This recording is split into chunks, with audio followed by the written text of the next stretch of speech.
Poseidon. After Kronos was deposed, the three sons threw dice for his empire. Zeus, the youngest, won and chose the sky. Poseidon smiled to himself because the sky was empty, and he knew that the impulsive Zeus had chosen it because it looked so high. And now he, Poseidon, could choose as he would have done if he had won. He chose the sea. He'd always wanted it. It's the best place for adventures and secrets, and makes claim on land and sky. Hades, who was always unlucky, had to take the underworld.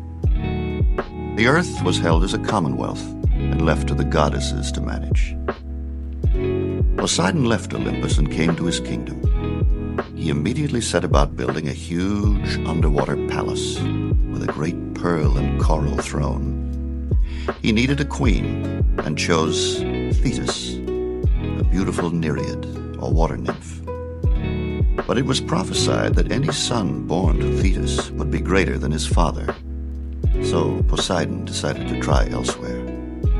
The prophecy came true. The son of Thetis was Achilles. Poseidon chose another nereid named Amphitrite.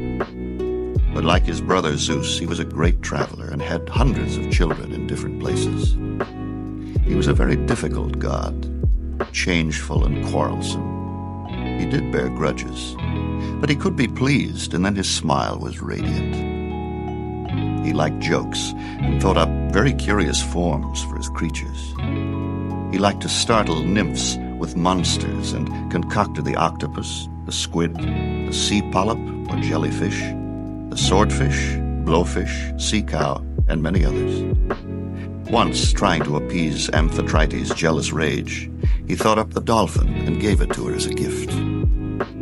He was greedy and aggressive, always trying to add to his kingdom. Once he claimed Attica as his own and stabbed his trident into the hillside where the Acropolis still stands and a spring of salt water spouted. Now the people of Athens did not want to belong to the kingdom of the sea. They were afraid of Poseidon, who had a habit of seizing all the youth of the town when he was in the mood. So they prayed to be put under the protection of another god. Athena heard their prayers. She came down and planted an olive tree by the side of the spring. Poseidon was enraged. His face darkened, and he roared with fury, raising a storm. A fishing fleet was blown off the sea and never came to port. He challenged Athena to single combat and threatened to stir up a tidal wave to break over the city if she refused. She accepted. But Zeus heard the sound of this quarreling and came down and decreed a truce. Then all the gods sat in council to hear the rival claims.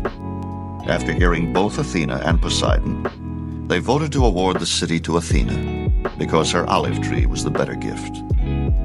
After that, Athenians had to be very careful when they went to sea, and were often unfortunate in their naval battles.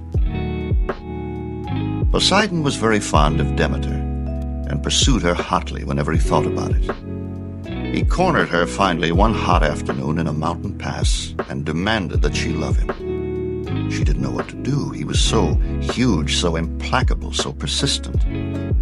Finally Demeter said, "Give me a gift. You have made creatures for the sea. Now make me a land animal, but a beautiful one, the most beautiful ever seen." She thought she was safe because she believed he could make only monsters. She was amazed when he made her a horse, and gasped with delight when she saw it. And Poseidon was so struck by his handiwork that he swiftly made a herd of horses that began to gallop about the meadow, tossing their heads, flirting their tails, kicking up their back legs, and neighing joyously. And he was so fascinated by the horses that he forgot all about Demeter and leaped on one and rode off. Later, he made another herd of green ones for his undersea stables. But Demeter kept the first herd, and from that, all the horses in the world have descended. Another story says it took Poseidon a full week to make the horse.